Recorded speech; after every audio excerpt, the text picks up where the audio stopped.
Hi guys, and welcome back to my channel. Ready for new crazy stories? Let's go to the first one. Enjoy the stories, guys, and don't forget to like and subscribe, and leave a comment. My son is a failed painter and a minor political activist without income or assets of his own, and is living by my support. 2 years ago, a young colleague, 28 male, of mine whom my son and his family never met in person, informed me that my daughter-in-law tried to hook up with him. I trusted him because he was well known for his honesty and hired a detective to learn more about my son's married life. He found out that my son's marriage was over years ago, but avoided divorce and remained in an open marriage. But I didn't consider calling him out because our relationship has already been weak and meeting only a few times a year. Yet it became worse a year ago, as the detective told me that my son supported his wife's decision to have a child with one of her lovers, despite having their 2 children. I confronted him yesterday when he tried to trick me into believing that child was my grandchild. I'm contemplating withdrawing financial support from my son completely and giving his portion of inheritance to my eldest son, 45, who has a successful military and political career, and his personal life is unlike his brother. But should I? It's your money, do what you will, but I hope you know that you've enabled your son's lifestyle by funding it, so you bear a small portion of the blame for why he's 37 with no career aspirations. His arrangement with his wife, however, is his business and not yours. You hired a private investigator to spy on your son for years, avoiding actually talking to your son, and now are looking for some excuses to disinherit your son. None of what you posted above is any of your business. Your son's chosen child is your grandchild, but deserves much better than the demented weirdness of what they get in a granddad right now. What a crap father. I feel sorry for your son, and not because of his marriage. You are so out of line here. It sounds like the trust was already broken between you two, and everything you found out has only served to solidify that breach. No argument for me on not wanting to essentially support kids that have no biological relation to you, especially when you were misled about that fact. It doesn't sound like losing contact with your son, his wayward wife, or the affair children is any big loss for you. I don't think you're doing anything wrong by cutting him off. We grew up fairly poor. Parents divorced young. Neither had money, until Dad married a woman more successful after we grew up. There was a period of 6 months where all we had to eat at Mom's was PB&J and ramen, and I've lived in a car. Dad's parents made sure we never starved though. Always knew they were well off, owned properties around town. Grandpa left good tips, but never saw much of that directly. My usual Christmas gift was a Carhartt coat or less, a couple $100 at birthdays. Never asked for much, didn't want to mooch off grandparents or be seen as a trust fund kid. Worked crap jobs, but managed to scrape by mostly on my own. Last 30-odd years, we were told by grandparents, uncle, and dad that after grandparents pass, us 3 kids would be well taken care of. We'd have a good amount of money coming. Always had an idea, since there's a $100,000 car in the garage that had my name on the license plate since my birth, but only recently confirmed their estate is worth several $1,000,000. Dad was given power of attorney years ago and organized the estate into a trust. He and Uncle are executors of the trust. Yesterday, Dad told me and one sister that he and Uncle will be splitting grandparents' estate 50-50. Neither of them will give any of us a dime.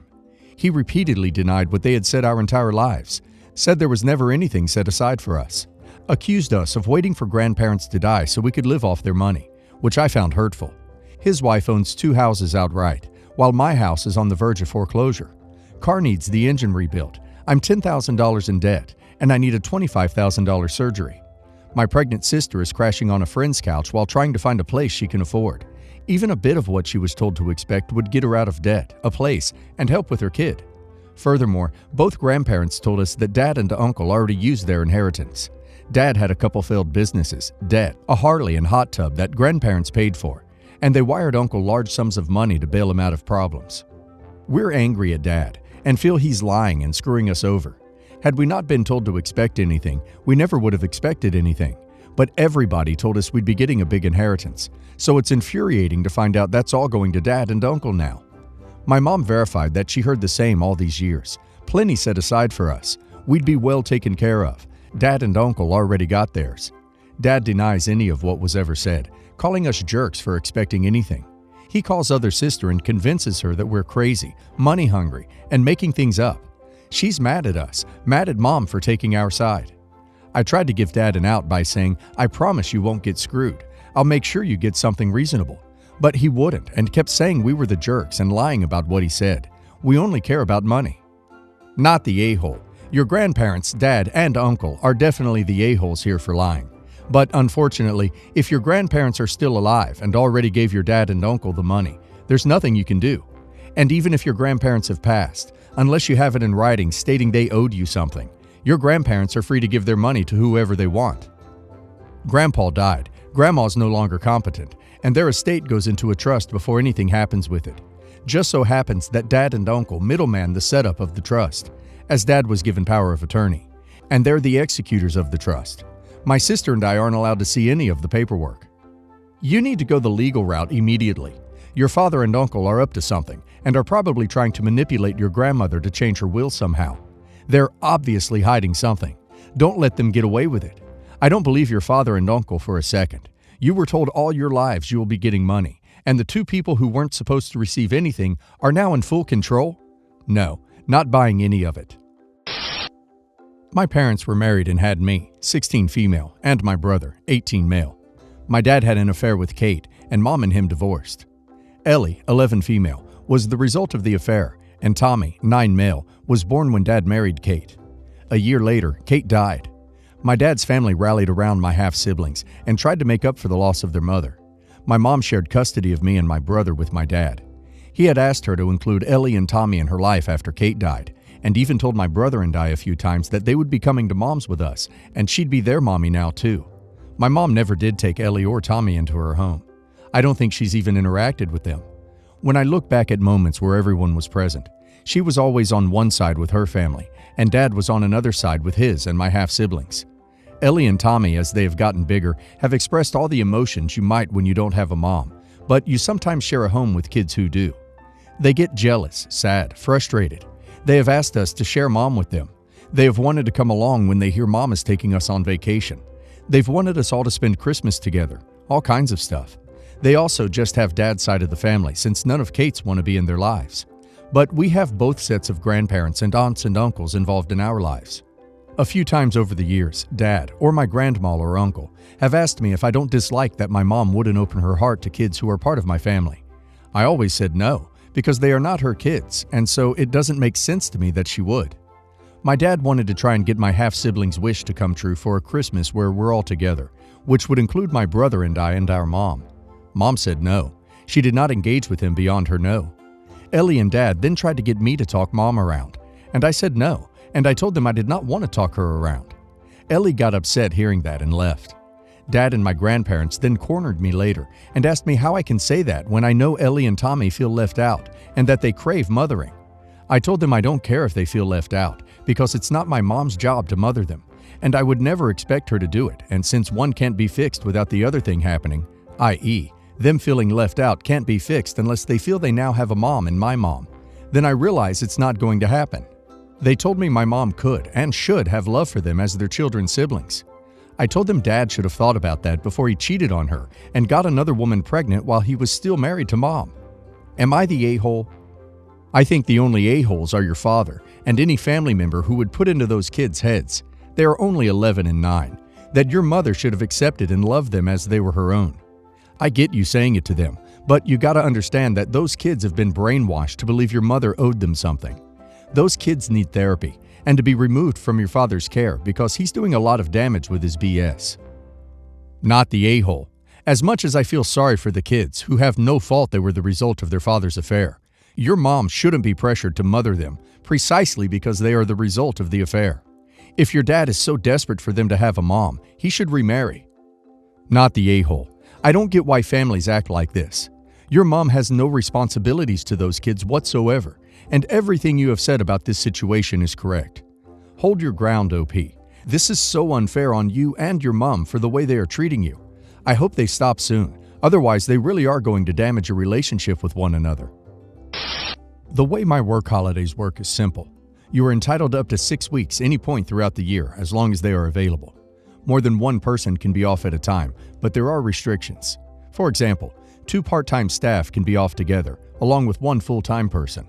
A manager can be off all week, and another manager could have a day or 2 along with 2 to 3 other staff.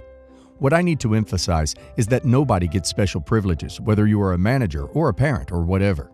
It's first come, first serve. I'm one of the only people who put all my requests in at once, so I got all mine approved in October. A lot of people rush around to do theirs at the last minute or during the year, but my work is trying to get everybody's annual leave sorted earlier this time around to avoid a headache. Anyway, Janice is a part-time worker as she has a young kid. We don't normally work together, so it was rare that we were the other day. She said she wanted to take her kid to Disney in July before school started, but the only free weeks didn't work for her. I took the first 2 weeks in July for once, and she asked if I would consider swapping. I have a holiday planned, my first since 2018, so it'll be the first time in 5 years I'll have been abroad. I said I was sorry, but I already have plans. Janice is pissed off with me, saying I've taken 2 of the prime weeks for school holidays and that it's easier for me to change my plans as I don't have kids. She has been complaining about me to fellow staff, saying I'm selfish and unwilling to compromise, with some siding with her and others saying it's not my problem. The official view from management is that she should have put her requests in early, as the weeks are filling up now. Am I the a-hole? Edited to add. I commented this, but I have already paid for flights and I have my accommodations booked. This was booked before I even put in my requests. I'm also going to a specific event I'm excited for. Plus, I'm in my final year of university. This holiday is also tied into me graduating and going on holiday as a break for the years of studying I've done. Edited to add too. My work is a shop with a warehouse. It absolutely does not follow the school calendar, so the summer holidays are just deemed as normal weeks here. They aren't considered prime weeks here. Not the a-hole. You don't know your coworkers anything. She should have planned ahead. It's on her and management to work it out now. Not the a-hole, but do inform HR that this is happening. It's not okay for her to try and push you into changing. Sounds like there's something screwy with your workplace ethics if others are actually entertaining her gripes. Not the a-hole. Being a parent isn't a unique circumstance requiring others to accommodate you. I check the school schedule for my kids more than a year in advance. They approve the schedules for the following year early, just for this circumstance. When I, 31 male, was in college, I had a brief relationship with an exchange student, who then left to go back home, and I never heard from her again. Last year, she contacted me out of the blue and told me that we have a child together. He is now 9 years old. She got sick and told me that our kid would have me in case anything happens to her. She's luckily recovering now. She's okay. I met my son. He started spending time with my family and is now living with me most of the time because his mom is in the hospital. My wife wasn't happy about my kid when we found out, but she found a way to deal with it. We have 2 kids together, boys aged 5 and 4, and my wife is currently 7 months pregnant. My ex and I made an arrangement to share custody of our son 50-50 once she is out of the hospital. My wife wants me to only have my son here for the weekends and not to have him live with us half the time because he has some behavioral issues. He's not violent or a danger to the other kids, and he's still a little jealous of his siblings. My wife worries he will get even worse when the baby comes. I know she's pregnant, hormonal, and worried, but this is my child we are talking about. My wife has told me many times I'm inconsiderate and don't take her concerns seriously, saying my son's behavior is making her nervous and scared, and that is jeopardizing her pregnancy. Am I the a-hole for not being more accommodating to my pregnant wife? Update. My ex just contacted me and told me that she's going to have to stay in the hospital for much longer than she anticipated. Think at least 6 more months, possibly longer, due to some complications. And when I told my wife, she completely freaked out and said I ruined her life and that she doesn't even want to have a family with me anymore. Edited to add, as advised. My wife knew my son would at some point probably have to move in, and she still wanted to have this baby. I think we need more information about his behavioral issues and what you're doing to help him with those before we can decide. Is she worried for your other children's safety? He's not violent. He talks back a lot, doesn't obey until we get really angry. He tries to push the boundaries, etc. He has some anger issues, like throwing his toys into the wall. He is in therapy, has been for over a year. His therapist says it's a way of expressing his feelings. His mom was seriously ill. He had to move in with my new family, etc. Me and him are also in family therapy together, working on our dad-son relationship. You're the a-hole. You seem to have incredibly little sympathy for your wife, who is going to have to put up with a child that isn't hers, living in her home half the time, acting out, and potentially having a negative impact on her children. I get that you didn't do this on purpose, but you have altered the course of her life irrevocably, and your attitude seems to be little more than telling her to suck it up.